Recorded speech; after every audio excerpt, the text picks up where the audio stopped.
The letter was addressed to my son, not me. To Elias Carter. And underneath in bold, the kind of bold that makes your skin go tight. New credit activity on your file. I stood in my entryway with my key still in my hand, staring at it like it was written in another language. Elias was 9. His biggest account was a library card he kept losing in his backpack. So why would a 9-year-old have a file? I opened it right there, thumb ripping the envelope like I was trying to outrun whatever was inside. It was one of those notices that tries to sound friendly while it quietly ruins your day. A new inquiry. Possible new account. A lender recently reviewed your information. My eyes snagged on one line and refused to let go. Personal loan. Application received. My hands went cold so fast it was like someone turned the heat off in my bones. I walked into the kitchen on autopilot, set the paper on the counter, and just stared at it. Then I did the thing every parent does when something doesn't make sense. I grabbed my phone and started searching like maybe the internet would say, relax, this is a common mix-up. It didn't. If anything, it got worse. Because the second I typed in child credit alert, every result might as well have been screaming the same message. This usually means somebody used your kid's social security number. I actually said out loud, no, no, no, no. Elias came patting in behind me, rubbing sleep out of his eyes. Mom, are we late? He mumbled. I folded the letter in half so fast you'd think it could bite him. No, I said, forcing my voice to behave. Go get your shoes. He wandered off, half asleep, and I stood there in my kitchen trying to breathe normally while my brain ran in circles. Who would do that? And then the most disgusting part hit me. Somebody didn't just steal money. They stole time from my kid's future, quietly, on paper, like it was nothing. I called the number on the notice. After 2 menus and one robotic voice telling me my call was important, I got a woman who sounded like she'd already dealt with 3 disasters that morning. Fraud department, this is Denise, she said. Hi, I replied, and I heard the shake in my own voice. I hated it. I got a credit alert for my child. He's 9. He shouldn't have any of this. There was a pause and her tone changed, more focused, more careful. Ma'am, she said, what's your child's date of birth? I gave it. And the last 4 of his social security number? She asked. I hesitated. My stomach rolled. Then I said it. Keys clacked on her end. Okay, Denise said slowly. I do see an inquiry, and it's tied to a loan application. My grip tightened on the phone. From where? I asked. I can't give the full application over the phone, she said, but I can tell you the lender name and the date. She read it out. The date was last week, Wednesday. I felt my throat go tight because last Wednesday, I was helping Elias build a volcano for science class, the kind that erupts with baking soda and food coloring. You know, normal life. Not somebody is building debt in my child's name. Is there an account open? I asked. Denise hesitated, then lowered her voice. There may be more than one inquiry, she said carefully. Have you requested the full report? What full report? I asked, like my brain had stopped working. The inquiry list, she said. It'll show you every lender that pulled his information. Inquiry list, credit pulls. I leaned on the counter, eyes locked on the letter. Can you send it? I asked. For a minor, it's a special process, she said. I can start a case, but you'll need to verify you're the parent. I didn't need a lecture. I didn't need a pamphlet. I needed one thing. Where did this come from? Denise, I said, keeping my voice low because my kid was still in the hallway somewhere. Can you tell me one detail? Anything on the inquiry that doesn't belong to him? Another pause. Then she said, there's a phone number attached to one of the applications. My heartbeat bumped hard. What number? I asked. I can't read the full number, she said, but I can confirm whether it matches one you provide. My mouth went dry. Because I already knew the number I was about to say. Not a stranger's. Not some random burner phone. A number I had memorized the way you memorize a family member's out of habit. My sister, I said, and I hated how calm I sounded when I said it. Can I give you her number? Denise didn't react. She just said, Go ahead. I read it off. Keys clacked again. Then Denise went quiet. Not, hold please, quiet. That small, us uncomfortable quiet people get when the truth shows up on their screen and it's uglier than they expected. Ma'am, she said slowly, that number is a match. I didn't move. I didn't speak. I just stared at the counter like it might tilt. My sister, Tara. The same Tara who always called herself the responsible one. The one who posted motivational quotes and talked about family values like she invented them. The one who watched my son open birthday presents last month and kissed his forehead like she was some kind of saint. I swallowed hard. So she used his SSN.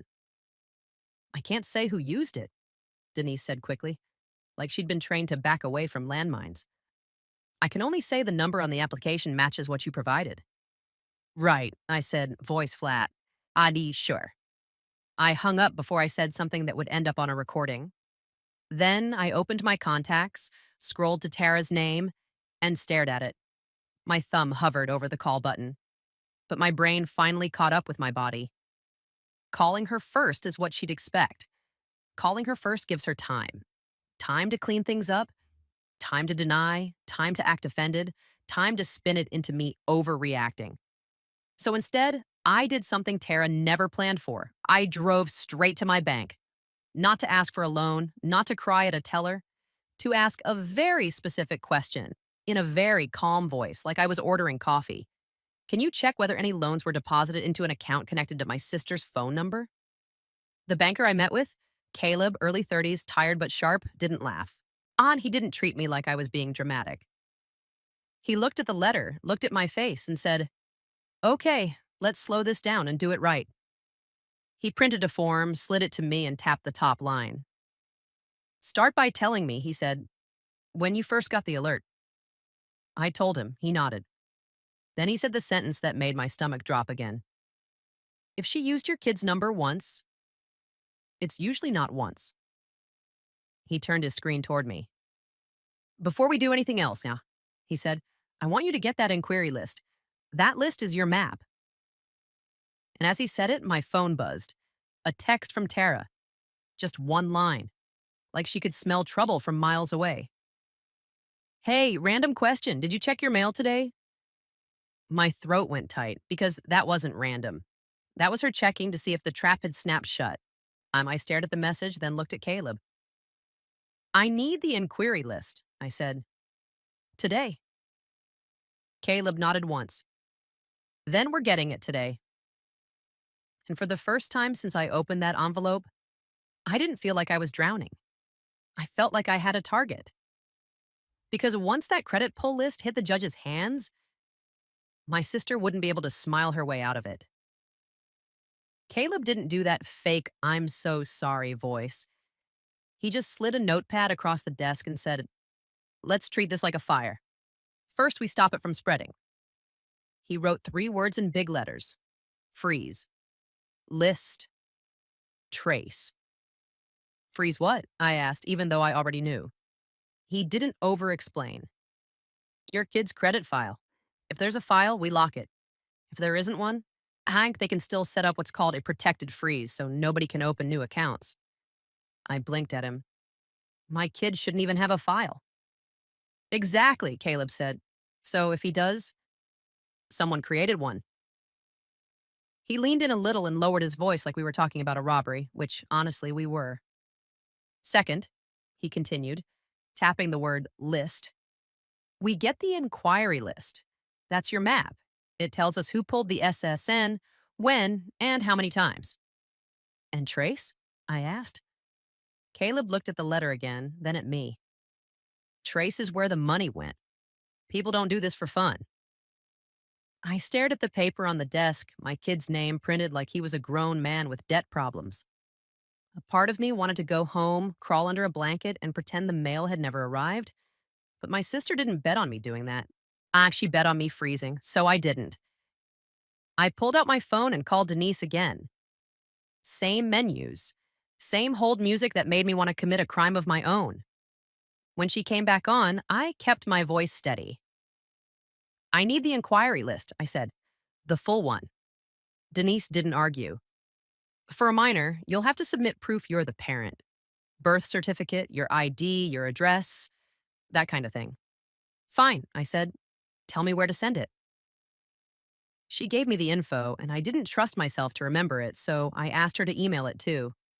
Then I did something I hadn't done yet. I opened Tara's text.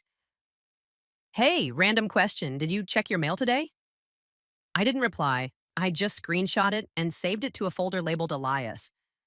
Because if she was fishing to see whether I'd caught the hook, that mattered.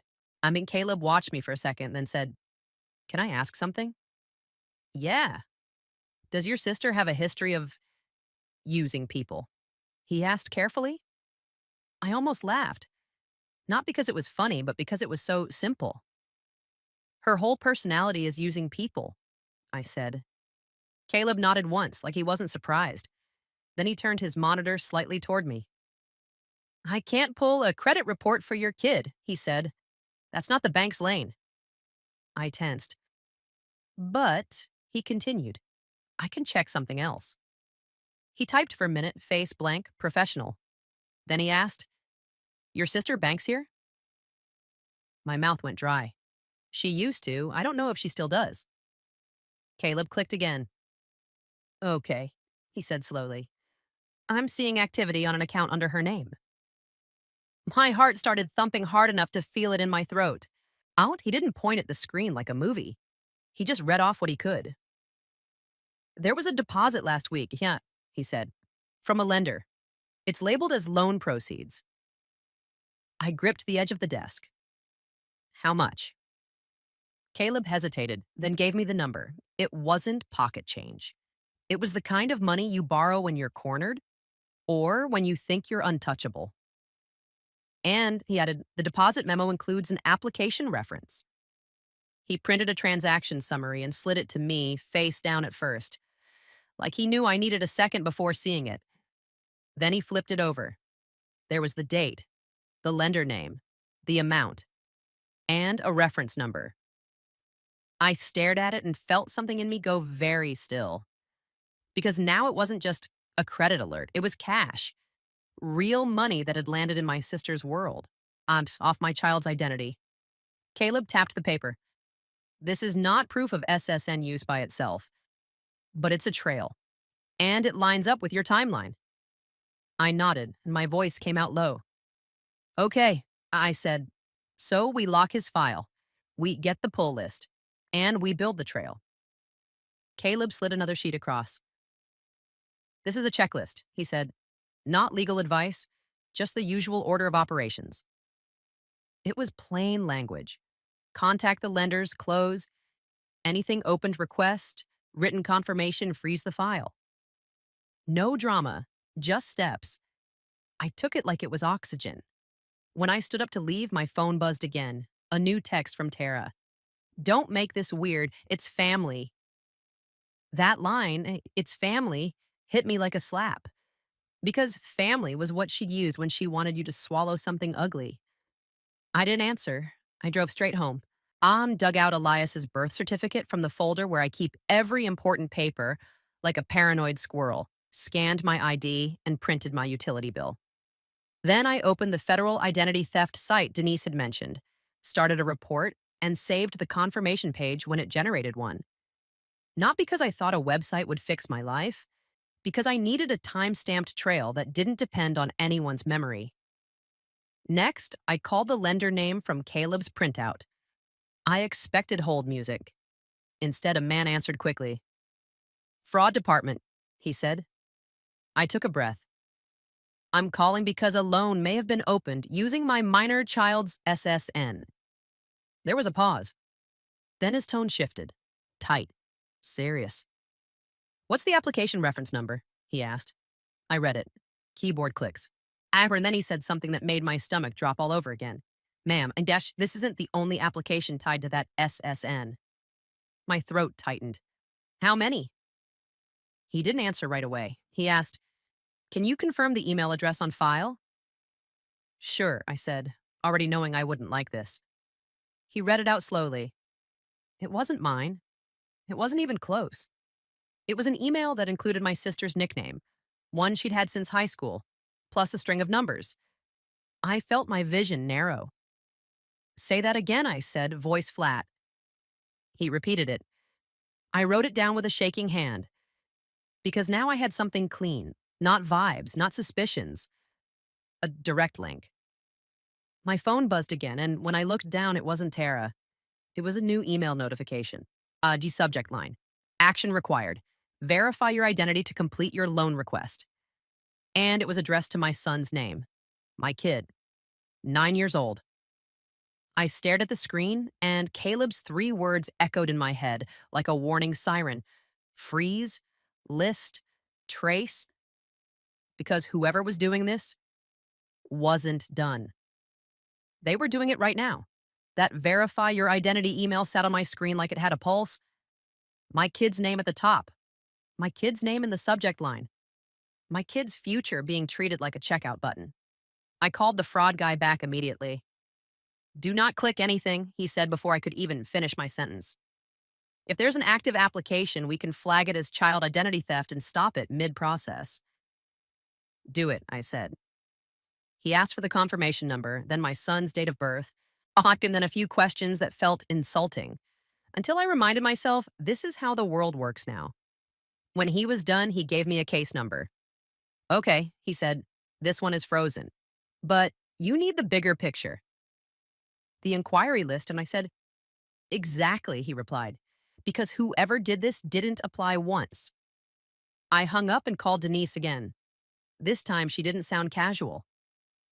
Your documents came through, she said.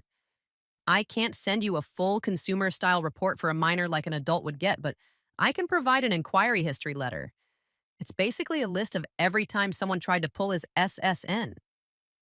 A list, I repeated. Multiple pages, she said. My stomach tightened. Denise read them out slowly, one by one, like she knew each line was going to land. A personal loan lender, a second personal loan lender, a buy now, pay later financing company, a retail card inquiry, a background screening service. And then she paused. Auto finance, she said. I sat up straight. Auto finance? Yes, Denise said. A dealership finance pull, dated yesterday afternoon. Yesterday afternoon, while my son was in soccer practice trying to remember which shin guard goes on which leg, my throat went tight. What dealership? I asked. I can't name the business on this call, Denise said carefully, but I can give you the bureau reference number tied to that inquiry. If you request a certified inquiry history letter, it will list the requesting entities. Send it, I said. Today, overnight if you have to. We can expedite, she said. You'll get a secure link within the hour. I'm print it. Print it. That was the word I needed. Because printed paper is what stops people from pretending. While I waited for the link, I did the other thing Caleb told me to do. Lock the door. Not my front door. The door to my kid's identity. I called the bureau's freeze line, explained minor, answered more questions, and got a confirmation number when the freeze was placed. It wasn't satisfying. It was necessary. Then the secure link arrived. I opened it, and my whole body went still. It wasn't a story. It wasn't an accusation. It was a cold list of facts. Dates, times, companies, reference numbers, and the auto finance pull was right there. I printed it twice, one copy for Renee when I got to that point, one copy for me, then I grabbed my keys. I ironed because I couldn't sit in my kitchen and watch my sister keep shopping with my kid's name. I called the number listed next to the auto finance inquiry. A receptionist answered, bright and chirpy. Northgate Motors, how can I help you? My voice came out steady, even though my hands weren't. I'm calling about a credit application tied to a minor, I said. I need to speak to your finance manager. There was a tiny pause. Then her tone changed. Hold, please. A man came on a few seconds later. This is Rob in finance. Rob, I said, I'm looking at an inquiry history letter from a credit bureau. It shows your dealership pulled my 9-year-old son's social security number for auto financing. Silence. Not the kind where someone is confused, the kind where someone is doing math in their head, fast. Ah, that shouldn't be possible, he said. It happened, I replied. Yesterday, Rob exhaled. What's the name on the application? I didn't want to say it because saying it made it real, but I said it. My sister, I told him. Tara Carter. Rob didn't answer right away. Then I heard something in the background, muffled voices, the scrape of a chair. And then Rob's voice went lower. Ma'am, he said carefully, is Tara in your family? My stomach dropped. Yes, I said. Rob hesitated, then said the words that made my skin tighten. She's here. My grip tightened on the steering wheel. Here where? I asked, even though I already knew. In my office, Rob said. Right now, she's trying to finalize a deal. I was already halfway to the car before he finished the sentence. Rob, I said, voice controlled. Oh, do not let her leave with anything signed. Do not run her application again. And do not talk about my son's information in front of her like it's casual. Okay, he said quickly. Okay, what do you want me to do? I want you to pause it, I said. And I'm coming in. I hung up and drove like I had something to rescue, because I did. Northgate Motors looked like every dealership. Bright glass, shiny cars, that clean smell that's supposed to make you feel like you're about to become a better person. I walked straight past the sales floor to the finance desk because my heart was pulling me like a rope. Rob spotted me first. His face went pale when he realized I wasn't bluffing. And then I saw her. Tara, sitting in a chair like she belonged there, holding a folder on her lap, smiling at Rob like he was doing her a favor. She looked up and her smile froze for half a second. Then she recovered, fast. Oh my God, she said, loud enough for people nearby to hear. What are you doing here? I didn't raise my voice. I didn't cause a scene. I walked up to the desk, set my printed inquiry history letter down, and slid it toward Rob. This, I said, is my son's credit pull history. Then I looked at Tara. And you, I added, still calm, are going to stop using my child like a credit card.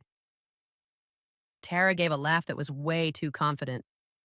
Are you seriously doing this in public? She said, turning to Rob with a little shrug, like I was embarrassing her. She's always dramatic. Rob didn't laugh. He looked from Tara to me, then down at the paper. Tara, he said slowly, the application we ran has a social security number attached. Tara's eyes narrowed. So, Rob's voice tightened.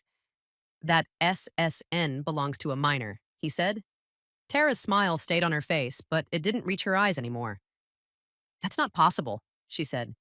You must have entered something wrong. I watched her like I was watching a magician try to talk through a trick after the audience saw the string. Rob tapped his keyboard. There's also a phone number and email on the application, he said. I need to confirm something. Tara's jaw tightened. Rob looked at me. What's your sister's number? I recited it. Same number Denise matched earlier. Rob stared at his screen, then nodded once, tight, uncomfortable. It matches the application, he said. Tara's smile finally slipped. Not a dramatic collapse, just a crack. She leaned back in her chair, eyes sharp, and tried a new angle, sweet, offended. Yeah, this is family business, you're Bamwart, she said. She's twisting things. I looked at her and felt something settle in me. A kind of calm I didn't have this morning. No, I said quietly. You're the one twisting things. On paper. Rob cleared his throat. I'm going to need to escalate this, he said, glancing at a door behind him. We have compliance requirements. Tara's head snapped toward him. Don't be ridiculous, Mary, she said. Just delete it. Rob's face hardened. We don't delete credit pulls, he said. And if a child's identity was used, we don't handle it with a shrug. Tara stood up too fast, chair scraping. This is insane, she hissed at me. You're trying to ruin me. I didn't move. I didn't blink. You ruined yourself, I said. You just thought you'd get away with it. Rob took my printed inquiry history letter and made a copy, then slid the original back to me. He also printed something else. One page, clean and simple. A dealer printout showing the inquiry and the application reference. He signed and dated it at the bottom. There, he said quietly, handing it to me. This shows we ran it and when. I'm sorry. Tara saw the page and her face changed because she understood what paper means when it has a signature on it. Her voice dropped low, venomous. You think a piece of paper is going to save you? She whispered. You can't prove I typed anything. I looked at her and kept my voice level. I don't need to prove you typed, I said. I need to prove it happened, and now it's documented. Tara's eyes flicked to Rob, then to the showroom. I'm decalculating. Then she grabbed her folder and turned like she was leaving. Rob stepped slightly to the side, not grabbing her, not dramatic, just blocking the easiest path out. Tara, he said, firm, I'm going to ask you to stay a moment. I need to take this to my general manager. Tara's smile tried to come back, but it was shaky. I'm not staying, she said, voice tight. And right then, my phone buzzed. A new alert. Another lender email, different subject line. Same sick feeling. Congratulations, your loan has been approved. My kid's name. Again. I stared at it, then I looked up at Tara, because whatever I'd stopped here was only one hand, and she had more than one thing going at once. That night, I didn't sleep like a normal person. I slept like someone waiting for another shoe to drop, half awake. Phone face down on the nightstand like it was a ticking device. Around 6:30, my phone rang. Not Tara, a number I didn't recognize. I answered with that tight hello people use when they already know the call isn't good. May I speak with Elias Carter? A man asked. My throat went dry. This is his mother. There was a pause. Oh, sorry, he said, like he'd just realized what he was doing. This is regarding an application and verification. Stop. I cut in, keeping my voice low because my son was still asleep down the hall. He's 9. He did not apply for anything. Silence. Then the man cleared his throat and shifted into a more careful tone. Ma'am, I'm going to note the file as possible child identity theft, he said. Do you have a case number? That was the thing. Everyone wanted a case number. So after I hung up, I did what Caleb called the paper trail sprint. First stop, the police station.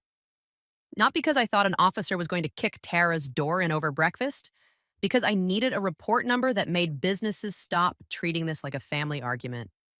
The officer at the desk, Officer Ramirez, listened without interrupting while I laid out the basics. The alert letter, the inquiries, the dealership printout, the matching phone number, the active approved email. He didn't roll his eyes. He didn't do the civil matter speech. He just asked steady questions and typed. Your child's SSN was used, he said finally. That's identity theft. With a minor involved, we take the report.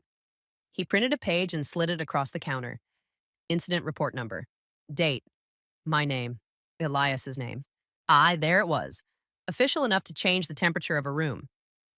Then he leaned in slightly and said something that stuck with me. Keep everything, he said. Screenshots, emails, letters. Do not delete anything. If she contacts you, save it. I almost laughed, not because it was funny, but because of course she would contact me. It's what she does. From the police station, I went straight to Renee's office. She didn't have to get back to me. I called her line, told her it involved my kid, and she made room fast. I slid the documents across her desk, the inquiry history, the dealership printout Rob signed, the lender case number, the police report number. Renee read them in silence. Then she looked up. This is the kind of case judges hate, she said. Because it's a kid? I asked. Because it's a kid, she confirmed. And because it's clean on paper. Renee pulled a fresh pad and wrote one sentence at the top. Emergency injunction. Child identity theft. She didn't talk like a law textbook. She talked like a person. We're going to ask the court for two things immediately, she said. One, a court order telling her to stop using his identity and to turn over anything she used to do it: emails, devices, paperwork. Two, we attach your evidence so the judge understands this isn't a misunderstanding, it's a pattern. And the credit bureaus? I asked. Renee nodded. We document that too. If you can, freeze his file with all three bureaus. It makes it harder for her to keep applying. I slid my phone across the desk and showed her Tara's texts. Don't make this weird. It's family. Renee's mouth tightened. That line right there, she said, tapping the screen, is her whole defense. Family. Like it's a permission slip. She handed my phone back. Save every message, she said, because when she tries to pretend she was helping, these show she knew it was wrong. As Renee drafted the filing, Caleb called me once. Not to gossip, not to be dramatic, just to be useful. I can't give you details, he said, but I can confirm the bank will honor a court order immediately if you need to force a reversal or freeze on her side. It was a strange comfort, knowing adults with real jobs were now on my side. Because Tara always counted on people not wanting to get involved. By noon, Renee had a hearing time. Fast, not in 6 months. Fast, because courts move differently when a kid is involved and you show up with real paper. When I picked Elias up from school, and he climbed into the back seat and immediately started talking about recess. Something about a kickball argument that sounded like a congressional hearing. I smiled, but inside I felt sick. Because his world was still normal, and someone was trying to put debt inside it. When we got home, I saw an envelope taped to my door. Not mail, a delivery, court stamped. Renee hadn't just filed. The court had already issued notice. I peeled it off, opened it, and saw the hearing date again. This time with my name as petitioner and Tara's as respondent. Elias walked past me, paused, and looked up. Are we in trouble? He asked soft. That question hit me right in the chest. No, I said, kneeling so we were eye level. You're not in trouble. Somebody used your name for something they shouldn't have. And I'm fixing it. He stared at me for a second, then nodded like he trusted me with his whole future, which apparently he did. That evening, Tara finally called. I didn't pick up. She left a voicemail anyway. Her voice was sweet, controlled, like she was auditioning for a reasonable person. Hey, she said, we need to talk. You're taking this way too far. If you keep pushing, you're going to make things worse for everyone. Worse for everyone. That was Tara speak for. Worse for me. An hour later, her ally showed up. Not physically, on my screen. An email from a lawyer I'd never heard of. Representing Tara Carter, cease and desist. The message was basically, stop harassing Tara. Stop defaming her. Withdraw the false report. Renee read it and let out a small breath through her nose. That's cute, she said. Cute? I repeated. Renee tilted the phone back to me. They didn't deny it, she said. They didn't say she didn't do it. They said stop. She looked me dead in the eye. Tomorrow, that judge is going to ask one thing before anything else, don't, she said. Proof. And for the first time since this started, I wasn't walking in with just a story. I had. The inquiry history letter, the dealership printout with a signature and date, the lender case numbers, the police incident report number, and Tara's own words trying to pressure me into backing off. The next morning, we walked into court early. Renee carried a single folder. Not 10 binders, not a circus, one clean stack. Tara walked in 10 minutes later with her attorney, dressed like this was a networking event. She didn't look at me at first. And then she did, and gave me that same tight little smile she always used when she thought she was smarter than the room. We took our seats. The bailiff called the case. The judge looked down at the file, then up at Tara. And before anyone could launch into speeches, the judge said, flat and tired, I want the credit pull list in front of me. Renee stood and slid it forward. The judge didn't look up when Renee slid the pages forward. He just took the inquiry history letter like it was a receipt and started reading. slow, out loud, one line at a time. Personal loan inquiry, dated, he paused, eyes scanning, 3 weeks ago. Second personal loan inquiry, 2 days later. Retail financing inquiry, background screening. Auto finance inquiry, yesterday. Each time he said inquiry, Tara's smile got smaller. Not dramatic. It's not a meltdown, just the confidence draining out of her face in real time. The judge finally looked up at her attorney. Counsel, he said, explain to me how a 9-year-old ends up with this many credit pulls. Her attorney cleared his throat and stood like he was about to deliver a TED talk. Your Honor, my client was attempting to help the family by. The judge lifted a hand. No, he said flatly. Not a speech. An explanation. Tara shifted in her seat and tried her favorite move. Reasonable voice, wounded eyes. I was just trying to.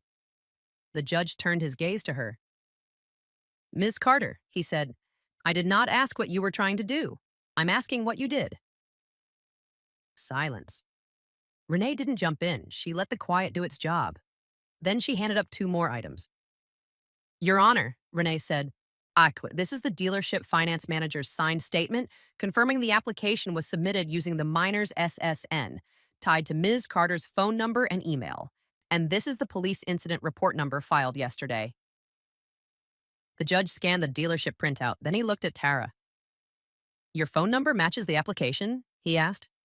Tara's attorney started. Objection. The judge didn't even glance at him. I'm asking a yes or no question, he said. Tara swallowed. Yes, she said. The judge nodded once like he'd just checked a box. Then he flipped to the police report. And law enforcement is now involved, he said, reading the incident number out loud. Tara's face tightened. Renee spoke again, calm, simple, no legal fog. Your Honor, we're asking for immediate relief, she said. A court order requiring her to stop using the child's identity, to preserve and turn over any documents or accounts connected to these applications, and to have no contact with the child while this is investigated. The judge leaned back slightly and looked at Tara like she was something stuck under a shoe. Ms. Carter, he said, do you understand what you've done? Tara tried to laugh, like she could charm the room back onto her side. This is getting blown out of proportion, she said. It's family. And I swear the judge's expression changed in a way I felt in my ribs. Family, he repeated, is not a license. He picked up his pen. Here's what's going to happen today, he said. Tara's attorney opened his mouth again. The judge didn't let him. 1, the judge said, writing, this court is issuing an immediate order prohibiting Ms. Carter from using the minor's identifying information in any way, directly or indirectly. He looked up. 2, he continued, Ms. Carter will have no contact with the minor. No calls, no messages, no showing up just to talk. Tara's eyes flashed. That's ridiculous, she snapped. The judge's voice didn't rise. It didn't need to. 3, he said, Ms. Carter is ordered to preserve all devices, emails, applications, and communications related to these inquiries and loan attempts. Destruction of evidence will be treated accordingly. He underlined something. And 4, he added, this matter is being referred for a criminal review, because this is not a misunderstanding. That word, criminal, hit Tara like someone had slapped her with the truth. Her attorney finally spoke, voice tight. Your Honor, we'd ask that the court not make findings beyond the scope of. The judge cut him off. I am not making a criminal conviction, he said. I am ordering protection for a child and preserving evidence. That is exactly within my scope. He signed the order, handed it to the clerk, and looked at Tara one last time. You thought she wouldn't notice, he said. You thought no one would read the list. His eyes dropped to the inquiry letter again. I read the list, he said, and so will the next office that touches this case. Tara didn't smile again after that. Outside the courtroom, she tried to turn it into a private fight. She stepped close to me, voice low and furious. You just destroyed me, she hissed. I didn't flare up. I didn't give her the scene. I looked at her and said, Aunt quietly, you used my kid's identity like it was spare change. Then I turned away because for the first time, I wasn't negotiating with her anymore. I was following paper. Renee took the signed order straight to the clerk to get it stamped and certified. Caleb at the bank took one look at the order and did what adults with real jobs do when a judge signs something. He moved. Within an hour, I had an email confirmation that any suspicious activity tied to my child's info was flagged on our side, and the bank would cooperate with investigators if subpoenas came in. Rob at the dealership texted me a short message. Deal canceled. Compliance report filed. Sorry you're dealing with this. No emojis, no fluff. Just another ally locking a door. That night, I sat at my kitchen table while Elias colored dinosaurs like nothing in the world could touch him. My phone buzzed. A detective this time, Detective Harmon, calling about the police report. We're opening a case, he said. We'll need copies of what you gave the court. Renee already had a bundle ready. Inquiry list, dealership statement, lender case numbers, Tara's texts, the judge's order, a clean chain. No guessing. 2 weeks later, another call. Same detective. Your sister was interviewed, he said. She brought counsel. She denied it. I felt my jaw tighten. And? I asked. And her denial doesn't match the applications, he said. Or the dealership records, or the phone/email ties, or the timeline. Then he added the sentence I didn't even realize I needed until I heard it. She's being charged. I didn't cry. I didn't cheer. I just sat there and let my shoulders drop for the first time in what felt like forever. Because now it wasn't family drama anymore. It was a case with a number, with consequences. A month after the hearing, I got the first letter that actually felt like air, a lender confirmation. Account voided due to fraud, minor identity theft. Then another, then another. Then the credit bureau sent a short, bland notice that meant everything. The inquiries were removed. The file was locked. No fireworks, no victory dance. Just my kid's name being pulled back out of a mess he never asked for. And the last, door closed, came in the form of a quiet update from Renee. The court extended the no contact order. Not forever. Not dramatic. I need just long enough to make one thing clear. Tara didn't get to orbit my child like a threat anymore. She didn't get access because family. She didn't get chances because she didn't mean it. Paper beat excuses. That was the whole story.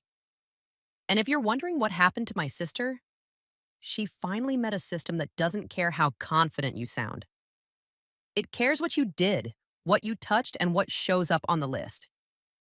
And if you've ever dealt with a family betrayal that turned into paperwork and consequences, tell me in the comments, what would you have done in my place? And if you want more stories like this, you know what to do.